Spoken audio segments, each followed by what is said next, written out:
Okay, as I mentioned yesterday, on Thursday morning, November 21st, President Kennedy and his staff left Andrews Air Force Base in Maryland for the trip to Texas.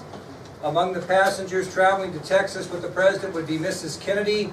It would be the first time that Mrs. Kennedy had traveled with her husband since his election to the presidency in November of 1960. President and Mrs. Kennedy arrived in San Antonio at 2:30 p.m. on November 21st and met Vice President Johnson, who was already there. He had flown in earlier. In San Antonio, President Kennedy rode a motorcade from the airport to Brooks Air Force Base, where he inspected a new aerospace medical center prior to giving a speech there. And after his speech, he wanted to check out an experimental procedure that was being administered at a different location at the base. And he had a personal interest in the experiment, and he wanted to observe it in person because the experimental procedure was designed to test the effects of pure oxygen on a person's lungs, and he had lost his son Patrick with premature lungs and thought maybe this experiment, if successful, could be used in the medical field. Well, the man that was overseeing this experiment was Dr. Billy Welch. Dr. Billy Welch. And he was the one that visited with President Kennedy personally about the experimental procedure, Billy Welch. And as I mentioned yesterday, there were 4 volunteers from the Air Force Base that were locked in chambers to see how they would react to breathing in pure oxygen into their lungs. Now, the President also spoke to 17-year-old Airman Philip "Flip" Jameson, who was one of the 4 volunteers in the chamber.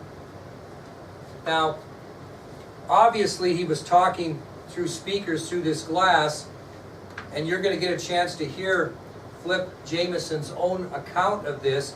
But if you can imagine being a 17-year-old airman in the Air Force, younger than a lot of you in here, and all of a sudden the President of the United States shows up to see what you're doing and then takes time to personally talk to you about it. And President Kennedy complimented Jameson on his service to his country, and the President further explained to Jameson that his willingness to volunteer was exactly what he meant in his speech. Ask not what your country can do for you, ask what you can do for your country. So obviously 17-year-old Philip "Flip" Jameson was very taken back by the President's visit, something he would obviously remember the remainder of his life, especially with the events that were going to occur within just hours. Well, as President Kennedy departed the experimental chamber, he again spoke privately with Dr. Welch, and he wanted to know if the experiment, if successful, would be used to help in the medical field. And again, it was in direct relation to the fact that he and Mrs. Kennedy had lost their son Patrick to issues concerning the newborn's lungs. So he had a personal interest in that. Well, at 3:35 p.m., President Kennedy left San Antonio for his flight to Houston, because Houston's the next town on the agenda, which will take us to our next subtopic then, which is events in Houston, Texas. This is really kind of an interesting story, I think. Well, it's about a 45-minute flight from San Antonio to Houston, and the President landed about 5 p.m. at the airport, where he was met by a very large crowd. And you're going to see the same thing in Fort Worth and in Dallas. Crowds are going to start meeting the President when he lands his airplane. So after a 45-minute flight from San Antonio, the President landed in Houston about 5 o'clock in the evening, and he was met by a large crowd at the airport. The motorcade again was waiting for them. After about a 30-minute ride from the airport, the motorcade arrived at the Rice Hotel in Houston, where he would be spending the evening with his wife and entourage. So he lands at 5, he's met by a large crowd, he gets into the motorcade, they motorcade from the airport to the Rice Hotel in Houston. Now the schedule was in Houston, he was going to give a speech in honor of Democratic Congressman Albert Thomas. Albert Thomas would also be up for re-election in '64, and the whole purpose of his speech in Houston was to talk on behalf of Congressman Albert Thomas and raise some funds, because every one of these speeches that he was giving, people obviously paid to get in, you know what I mean? And so It was a fundraiser for Congressman Albert Thomas. Well, prior to that, a group called LULAC, or the League of United Latin American Citizens, had scheduled a meeting at the Rice Hotel.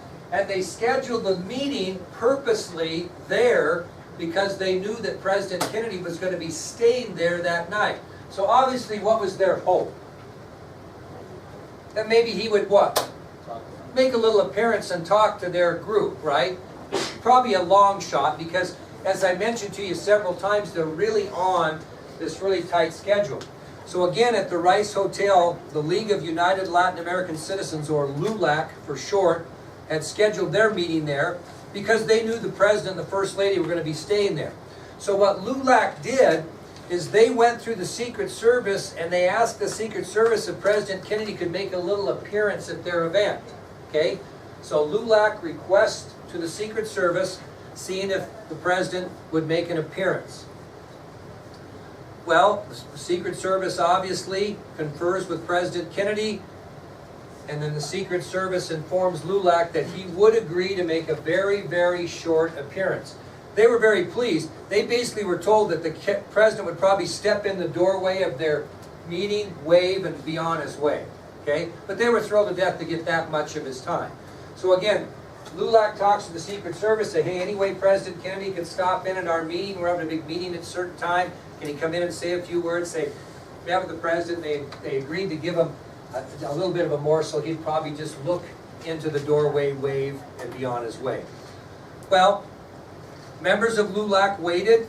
Some moved toward the door to the ballroom in hopes of getting a glimpse of the President. Well, instead of a glimpse, he walks in with Mrs. Kennedy clear into the ballroom and goes to the front of the stage.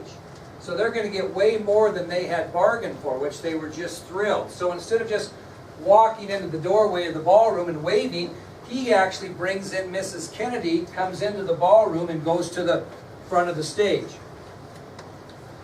Now, when they approached the stage, Jackie was greeted by a musician by the name of Fernando Herrera. Fernando Herrera was a musician that was playing for LULAC, and he happened to be at the front of the stage, and he was the first one to kind of run into Mrs. Kennedy. He was playing for the event that night. And obviously, can you imagine? I mean, he was thrilled to meet the First Lady, and he was later quoted as saying the following, and I'm going to give you a lot of quotes that people say during the course of these lectures, and I'll tell you the ones that I think you really need to write down, because when you get into a discussion about what's happening for the next hours in lecture, the main thing is listen to the story. Okay, so if you want to write these quotes down, if I don't mention you have to, you can always go to the video and do that.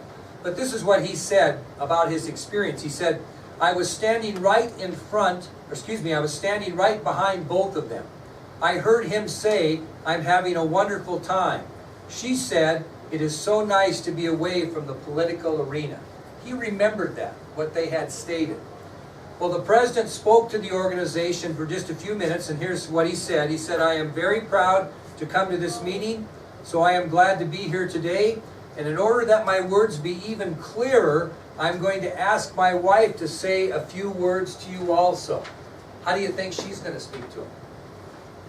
She's very fluent in Spanish. So he's a smart man, so they're thrilled to see him. But as you will find out as we get on this lecture, a lot of people were a lot more interested in seeing Jackie than they were the President. You know what I mean? She was very, very popular. So President Kennedy turns the podium over to Jackie, and she spoke to the crowd in Spanish, which was, you can imagine, very well received, and they were a little surprised. Okay? Well, they stayed for 17 minutes, and that might seem like not a long period of time to you, but what were these guys expecting, really? Probably nothing. And then they were going to get a glimpse of him as he waved through the doorway. They come in and spend 17 minutes with this group unscheduled. Okay? So they stayed for 17 minutes, then resumed their regular schedule for the rest of the night. So anyway, you kind of see what's happening here. It's just, and I think it's so important that you understand the things they did prior to the assassination. Did they make these guys' day? Do you think Fernando Herrera will ever forget that? Philip Jameson ever forget that? And you'll get a chance to listen to these people. Well, at 8:50 p.m. that evening, President Kennedy gives his speech in Houston. And he not only praises Congressman Thomas, but what else goes on in Houston that he really gave an attaboy to? Think about it. Come on. What's going on in Houston? What? No, you should know this more than anybody because you're into this now. NASA. So he spoke in behalf and was very kind about NASA because NASA was in Houston. So at 8:50 p.m. he gives a speech in Houston. He praises both Congressman Thomas and the city's role in the space program. Now, he has a quote here. I mean, you're not going to bust over laughing, but it was really funny because he was the type of guy that could make a mistake and kind of make fun of himself and clear it. You know, George W. Bush was like that a lot. Well, anyway, to set up the story behind this, we were taking a little bit of heat as the federal government for spending so much money on this space program. It was costing millions of dollars, and there were a lot of people in the country that, in the back of their mind, thought, what? Waste of money. Maybe we got poor people. I mean, so anyway, he was taking a little bit of heat. And to be honest with you, if you talk to historians that were close to Kennedy, he even himself thought we were spending too much money on this race for space. But he knew it was important, and he knew it had to be done. So anyway, you got to keep in mind when he gives this speech that he's taking a little bit of heat for the money he's spending. So anyway, I'm going to read this quote, and then I'll let you see it yourself a little bit later. But it was really comical, and it'll be more funny when you see him do it. But anyway. So in his speech he says, next month, when the United States of America fires the largest booster in the history of the world into space for the first time, giving us the lead, fires the largest payload, he said payroll instead of payload. Well, everybody's mind is on what? How much money we're spending. And so he says, fires the largest payload into space, giving us the lead. And he catches himself on what he said. And he gets that smile on his face and he says, it will be the largest payroll too. And who should know better than Houston? We put a little of it right in here. So he says payroll instead of payload. And everybody's mind is, oops, it's a reference to we're spending too much money. And he catches this mistake, gets that old Kennedy grin and corrects it and makes a joke out of it, the old Kennedy wit. And it went down as one of the most famous things he ever said in speeches. Anyway, he finishes by saying, so I'll read that again. He says, next month when the United States of America fires the largest booster in the history of the world into space for the first time, giving us the lead, fires the largest payload into space, giving us the lead, and he pauses and he says, it will be the largest payroll, and who should know better than Houston? We put a little of it in right here. And then he finishes by saying, but in any case, the United States next month will have a leadership in space which it wouldn't have without Albert Thomas, and so will this city. So he speaks on behalf of Thomas and the space program, but kind of messes himself up a little bit by mentioning payroll instead of payroll. Well, after his speech, he leaves Houston at 10:15 p.m. And where's he heading next? Fort Worth. And he lands in Fort Worth at 11:05.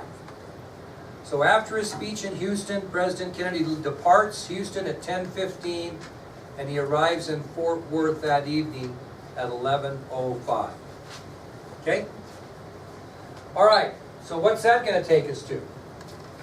Events in Fort Worth, Texas.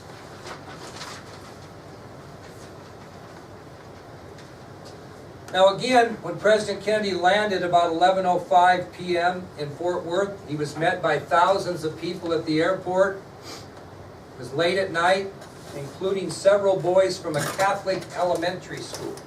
Now remember, the president was Catholic, and so that took a lot of note. So as they land, there's a lot of people, thousands of people at the airport welcoming him in, including several boys from a Catholic elementary school. Now one of those boys was an 8-year-old third grader by the name of Bob Machos. Bob Machos. And he was greeted by both Mrs. Kennedy and the president. They took time to actually go up and spend some time with this third grader, Bob Machos. 8 years old. Think about that, how old would he be today? 54 and 8, 62? He'd be older than I am. Well, he remembered fondly that Mrs. Kennedy kissed him on the forehead, and President Kennedy patted him on the head. I tell you these stories because do you think Bob Machos will ever forget that? ever forget that. You'll get a chance to hear him talk about it. Well, the presidential party leaves the airport, they're on their motorcade, and they go to the Hotel Texas where they're going to spend the night. So they're going to spend the night of November 21st, 1963 at the Hotel Texas.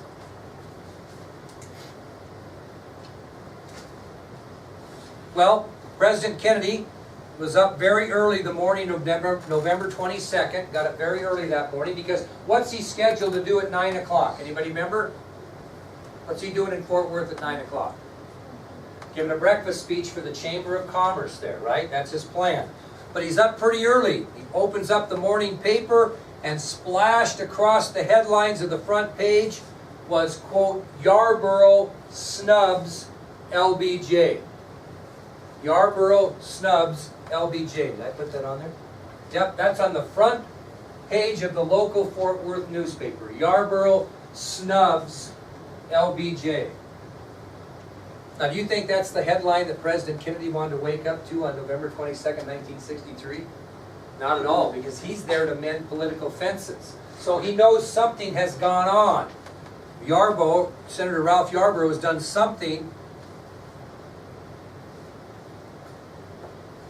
to cause this headline. Now, you remember Senator Yarborough was upset at both Vice President Johnson and Governor Connally. Now, the reason it even got worse, remember the president was going to go to Austin, Texas and give a speech? Well, Senator Yarborough was snubbed or denied a seat at the head table for that speech. Guess who made the arrangements? Vice President Johnson. So Vice President Johnson, who set up the Austin speech agenda, snubbed Senator Yarborough and didn't give him a head table seat. And he was upset about that. Governor Connally was going to give a reception to President Kennedy at the end of the day on November 22nd, and guess who he didn't invite? Senator Ralph Yarborough. Okay? So Yarborough had lots of reasons to be upset.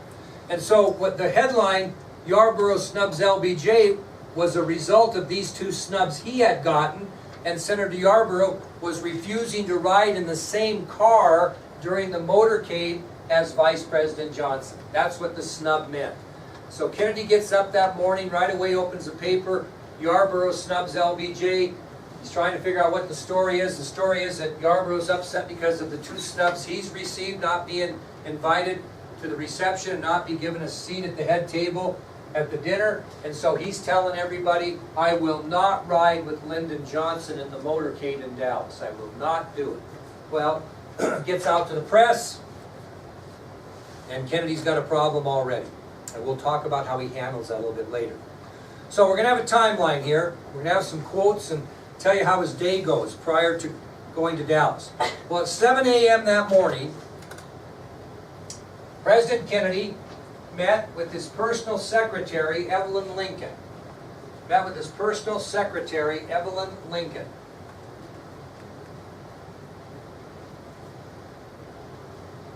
So at 7 o'clock in the morning on November 22nd, 1963, President Kennedy took time to visit with his personal secretary, Evelyn Lincoln. They discussed and talked about a few things, and the president agreed to meet with a few of Mrs. Lincoln's friends in the hallway later that morning. Okay? Some of her friends wanted to meet the president. She said, Mr. President, would you have a few minutes to meet my friends in the hallway later this morning before your breakfast speech? And he agreed to do that. And according to Mrs. Lincoln, the president was, quote, in a very happy mood when she visited with him at 7 a.m. Now this story gets interesting because at 8:30 a.m., just about a half hour before his speech, he met with presidential aides Kenneth O'Donnell and Lawrence O'Brien back in his hotel suite. Now we know up here who Kenneth O'Donnell is. We've talked about him. Lawrence O'Brien is another one of his aides. We've talked about, there's Evelyn Lincoln. But anyway, he meets with Kenneth O'Donnell and Lawrence O'Brien up in his hotel suite. And all three of them are looking out a window towards a parking lot that's down below. So they're looking out the suite and they see this big parking lot. Now, not a lot of people knew this, but the parking lot was being set up so President Kennedy could talk to people in the parking lot that decided to show up who couldn't get tickets into the breakfast. So he was politicking. He had made plans to have the parking lot cleared, and they had a podium set up, and they were making preparations for him to go down and give a few brief words to whoever wanted to show up in the parking lot before he went into the ballroom and talked to those guests in the ballroom that had paid a pretty good price to get in, okay? So the parking lot was being set up. President Kennedy was looking down at the area in which he would speak with Kenneth O'Donnell and Lawrence O'Brien. And Lawrence O'Brien was later quoted about the conversation they had with President Kennedy at that moment when he was looking out his hotel room at the preparations being made for his impromptu speech in the parking lot. He said, Lawrence O'Brien said, quote, "That morning I had been visiting with the president in his suite in Fort Worth, and as was rather typical of him, he walked over to the window and put his foot up on the ledge of the window and cupped his chin in his hands with his elbow on his knee and was looking down at the preparations being completed for his outdoor appearance and said to me, quote, 'Gosh, when you look out like this down at where I'm going to be, if someone wanted to get you, it wouldn't be difficult, would it?'" That's the conversation he had with Lawrence O'Brien and Kenneth O'Donnell. And O'Brien went on to say, "We didn't dwell on it, obviously, but it apparently touched his mind at the moment. Perhaps he had never been in a similar position, looking down on the location of a public appearance he was going to make and realizing how open the view was from a window."